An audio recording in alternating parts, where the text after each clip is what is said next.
So which camera should I look Both. at? Either one. We already talked to each other. We said we'll do it together. Yeah. There in the middle. Go ahead. I guess first of all, 1 year I did. you did like a really good, I don't know, 24 miles of Boston Marathon.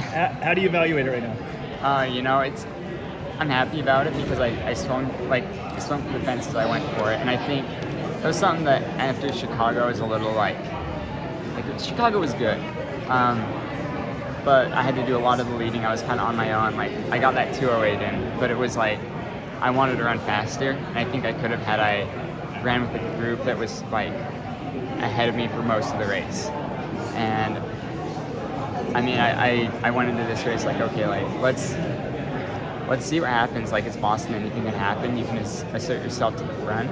And the goal was, you know, Coach Icestone was like, okay, don't go any faster than 440 on the downhills. And I definitely didn't listen to that. But the problem was it was just like so windy that it was like I don't want to be running 440 on my own on these downhills and catch these guys later and be more exhausted from the wind. So I decided to stick it in there and compete. And mile 15, or right after mile 15, Evans Jabet made a move.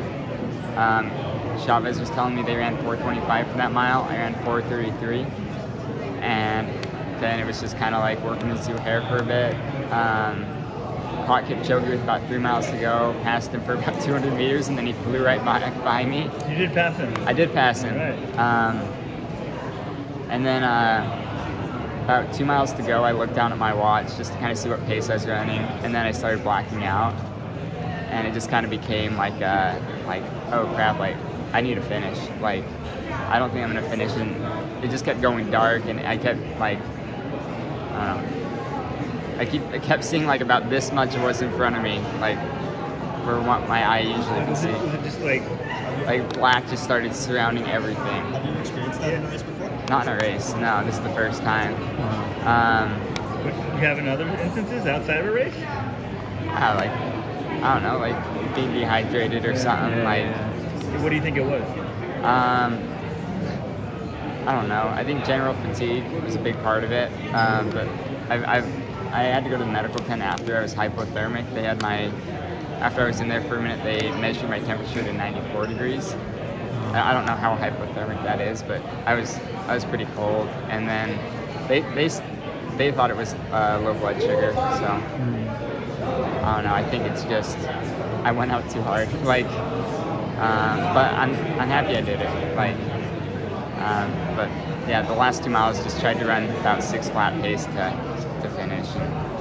Did you kind of feel like as you're on the line, as right before you start, did you feel, you know, pretty good, ready to run? Oh yeah, my training's been phenomenal. So I like, it's, you know, I think had I even paced it and like it'd been a better day, I could have ran 2:07. But it's like I don't want to run 2:07. I want to compete, you know, and probably the best way.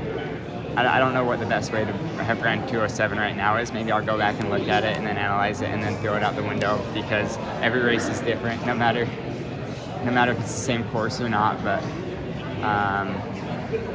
yeah. I mean, you still got to be a little proud from 2:08, and then here with the weather and the completely different course, right? 2:10 is still really good. Except I went 62, like 17, and then 68. So, but I'm happy with it because it was like I went for it, you know. Can you talk a little bit about those experiences? So, you know, obviously Chicago was a little bit of a very different experience. You kind of time trialing it, you know, really much so shooting your time.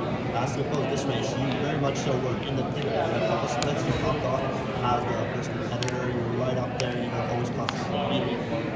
How would you compare sort of those two experiences if you put them side by side? They're both marathons, but right. obviously when you go up and you're competing against people, it's a lot more fun. I think Chicago was just a little tough in that situation where it's like, okay, like, let's go for it, let's see what I can run. But it was, I don't know, it's a lot more fun when you're competing against people. And even though I fell apart at the end, it was like, I really enjoyed the first 18 miles, I'll say that. And then I enjoyed passing Kipchoge for about 200 meters. Yeah, and to kind of... You say anything when you pass him? Like, very few people in the world have actually passed Kipchoge in a marathon. What do you do at that? I just kind of waved him on, like, stay with me.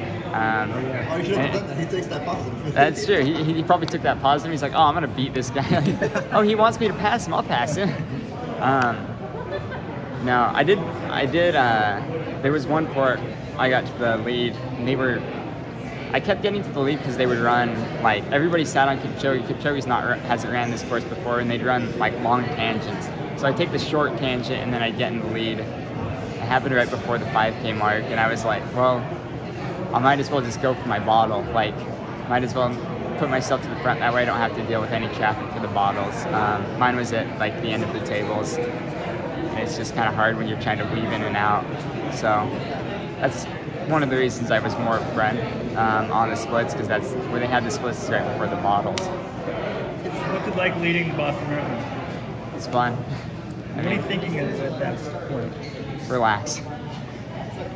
Simply put, just relax and keep your face relaxed, because you have so many more miles. What are people yelling at you?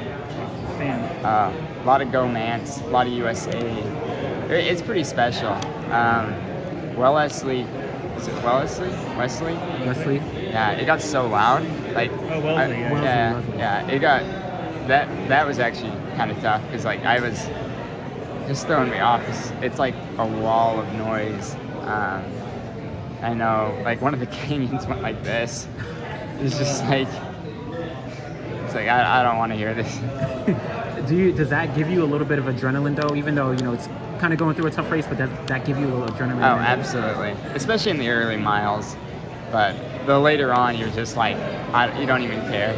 But in the early miles of a marathon, you're calm enough that it does. So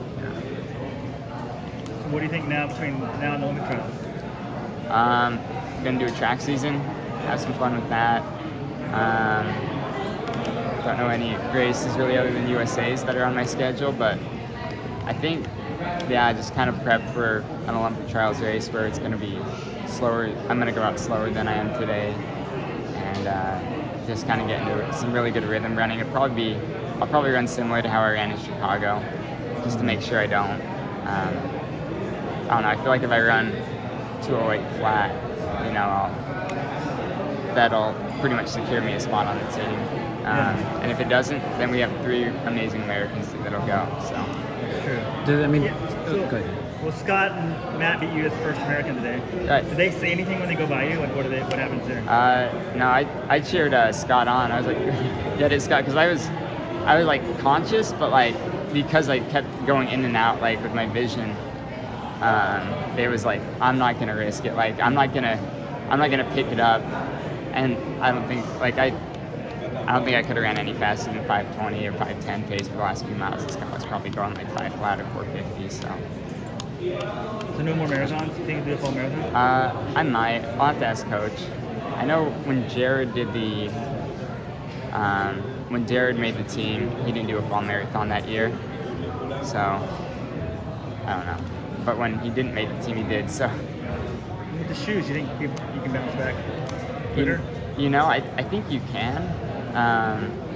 I felt pretty good after Chicago, and I almost a little too good, and tried to bounce back. Like I think I did a workout like a week and a half after. Week and a half? Yeah, I jumped in a 4x2 mile session with Jared, and it was a great session. But I think after that, I was a little somehow until like almost December. I jumped back too quick. And how much training do you do with Jared? How much is it? When he's healthy, almost every run. Right now he has a little hamstring issue, so this build was a lot harder to train just because I didn't have Jared and Clayton both got little injuries.